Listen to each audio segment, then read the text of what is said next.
C'était l'une des plus anciennes figures au sein du gouvernement.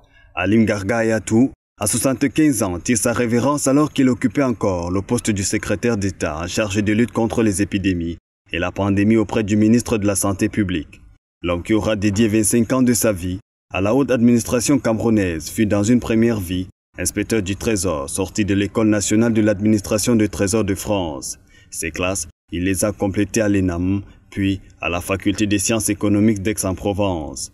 Nanti d'un diplôme d'études supérieures, il a servi au ministère des Finances, à la Camer, puis à Cameroun Electric Cap. Maître de l'une des plus importantes chefferies dans le Nord, le cadet de la famille Ayatou a été porté à la tête du Lamida de Garoua en 2000, où il a trôné à vie. Élu conseiller régional au mois de mars 2020, Alim Garga Ayatou s'est distingué avec tact lors du premier conseil régional du Nord qu'il a présidé en tant que doyen d'âge.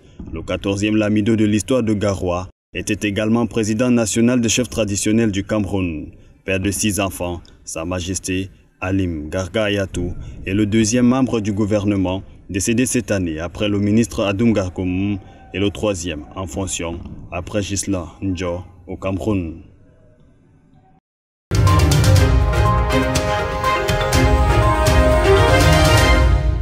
Restituer le trottoir, il ne s'agit pas là que d'une simple phrase, mais de tout un programme élaboré par la communauté urbaine de Douala.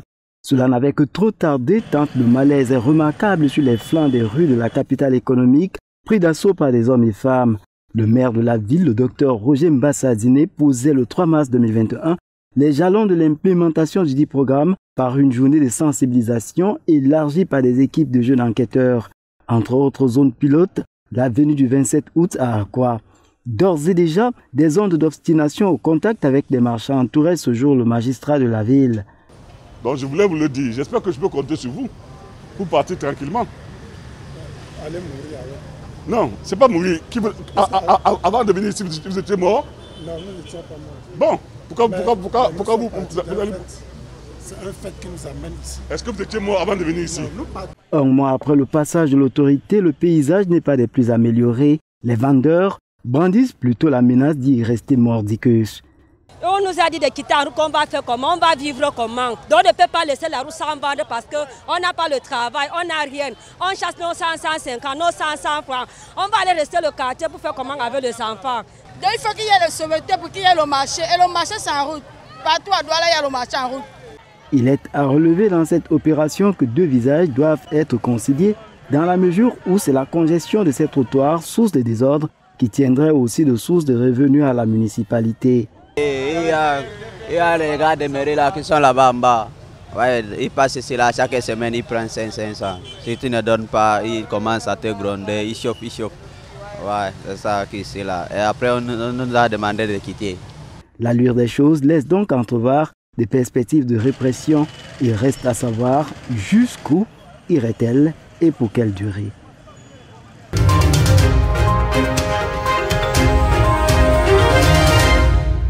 Sur ces murs, des séquelles d'une démolition. Les zones détruites en fin du mois de janvier 2021 et situées en face de l'aéroport international de Douala ont désormais des occupations différentes.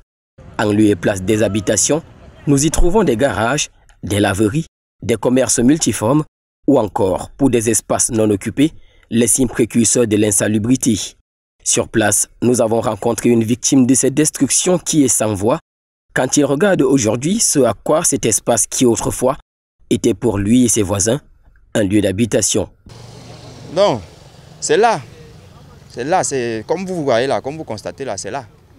Ni le gouvernement n'agit, ni la population, on ne sait pas. On ne sait vraiment pas comment faire. Déplorant la précarité des citoyens camerounais, les populations dénoncent de nombreuses conséquences qui suivent chaque épisode de démolition. C'est maintes fois lorsqu'on vient casser les gens, c'est quand ils sont déjà diminués. Ils n'ont plus la force de travailler. D'autres, à certains moments, ils sont même en retraite. Imagine-toi, quelqu'un qui est en retraite, on vient le casser. Qu'est-ce qu'il faut faire? D'autres tombent en syncope, d'autres meurent, donc il y a beaucoup de choses qui arrivent à certaines personnes. Dans le même sillage, Peter propose des solutions qui, selon lui, seront les bienvenues pour installer l'harmonie entre la classe des dirigés, dont la population, et celle des dirigeants, les autorités. Où ils décident d'aviser les gens pendant qu'ils sont en train de faire la construction, de ne pas conçu, ou de l'autre côté, si les gens ont déjà conçu, ils cherchent un autre moyen, donc une autre hypothèse de réconcilier la population avec le gouvernement. Ayant épargné certains lieux de culte, la démolition du fret aéroport a fait couler beaucoup d'encre. Il en est de même pour celle de Kongmondo en 2019 et celle du quartier Bois des Singes il y a plusieurs années. Jusqu'à ce jour, ces zones sont abandonnées à elles-mêmes.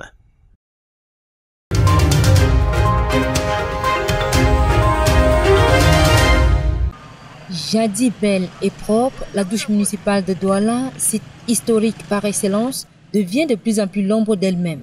Habitée en partie par les enfants dits de la rue, de la douche en plein centre d'Akoua. Le regard que j'ai maintenant, la douche est devenue très moche.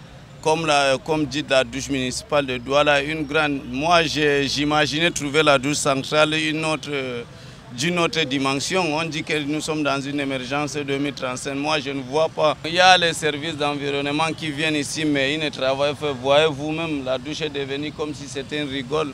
La piscine avec jet d'eau réhabilitée quant à elle n'a plus rien d'attrayant. Mal entretenue et inondée par des immondices, parce qu'ouverte au grand public, elle laisse aujourd'hui à désirer. Les enfants de la rue, nous-mêmes prenaient le temps pour mettre la propriété. C'est maintenant qu'ils disent que non, et ils connaissent comment entretenir l'eau qui coulait ici. Là. Nous, on était surpris comment eux-mêmes ils sont venus arrêter encore l'eau. Parti pour abandonner complètement le site à quelques badauds qui y sont pour certaines raisons professionnelles ou autres. Actuellement, comme ça, nous on attend le déchargement. S'il y a les camions de Chinois qui viennent, nous on part décharger. Personne ne nous gère. Nous sommes là, on vit seulement. On va faire comment? C'est une place, tu ignores quoi. Conséquence, l'insécurité refait son nid, surtout avec ses lampadaires off, parce que victime d'actes de vandalisme. Et le site ne fait plus courir grand monde. Il y avait beaucoup de gens qui venaient ici prendre des pauses les samedis, les dimanches. Mais apparemment, il n'y a que les nouveaux qui viennent d'arriver à Douala. Peut-être tu peux sortir de Bafoussam, tu arrives à Douala. Tu as entendu, on a parlé de la douche, tu veux aussi venir là-bas. Bon, quand ils arrivent ici, ils profitent de ces films aussi. Secteur bruyant de par son activité commerciale, le carrefour douche municipal d'Akoua présente davantage un visage assez pâle. Et le comportement des populations n'est pas exempt de tout reproche. Vivement que la douche refasse sa toilette pour retrouver son allure d'antan et qu'elle redevienne la célèbre douche municipale de Douala dans toute sa beauté.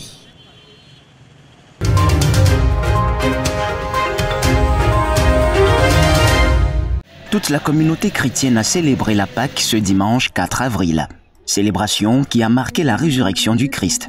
Ici à la paroisse de Mbanjou, dans l'arrondissement de Fumbot, département du Noun, les fidèles chrétiens n'ont pas manqué de rendre grâce à Dieu à travers un culte spécial, observant quelques mesures barrières. Que les chrétiens de tous bords puissent célébrer cette fête et que nos enfants qui ne connaissent pas encore Dieu, qui n'ont pas encore accepté Jésus-Christ comme leur Seigneur et leur Sauveur, puissent venir l'accepter et se faire baptiser au nom de Jésus-Christ. C'est à travers les chants, louanges et adorations que les fidèles ont marqué leur joie. Le Christ est ressuscité et c'est une occasion renouvelée pour la population de Mbanjou de s'unir encore au nom de celui qui a vaincu la mort. C'est un appel. L'appel à l'amour pour notre communauté de Mbanjou. L'appel à l'union pour notre communauté de Mbanjou. Mbanjou est appelé à s'unir par cette résurrection. Mbanjou est appelé à être un et avancer comme un seul homme dès aujourd'hui. Dans le rappel du respect des mesures barrières édictées par l'orateur du jour, les chrétiens de l'église évangélique du Cameroun, paroisse de Mbanjou, ont été invités à prôner l'amour, le dialogue, le pardon et le respect du prochain. Et surtout, servir plus que jamais Jésus-Christ qui est mort et ressuscité pour les péchés du monde.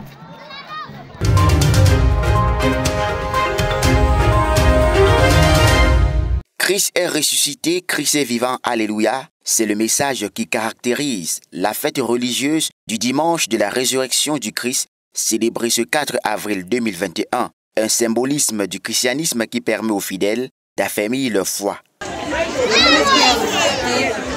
En ce jour, nous révèle encore une fois de plus son amour et sa présence. Il nous demande de toujours nous faire confiance. À la paroisse Marie-Reine de la Paix de Bonango, les festivités se sont étendues sur 2 célébrations, celle de 7 heures animée par les femmes catholiques et celle de 10 heures vivifiée par les jeunes du groupe liturgique à travers les différentes processions évangéliaires. Les textes liturgiques du jour mettant en exergue la manifestation de Jésus ressuscité à Marie-Madeleine, l'abbé Bertrand Galle, qui a présidé les différentes célébrations, s'en est inspiré pour inviter les femmes à être plus responsables et bénéficier de l'attention aux yeux de Dieu. C'est vous la mère de l'humanité.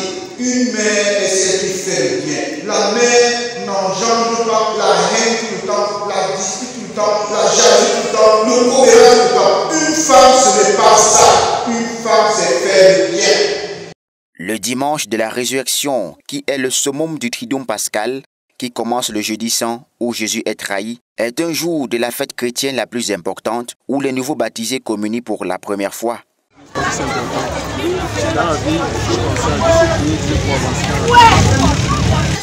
Le baptême, c'est, comme on dit, la route du paradis.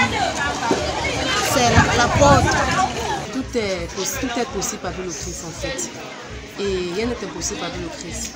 Chaque chrétien devrait alors ressusciter avec Christ en abandonnant la mauvaise voie. Nous ne pouvons plus vivre de la même manière.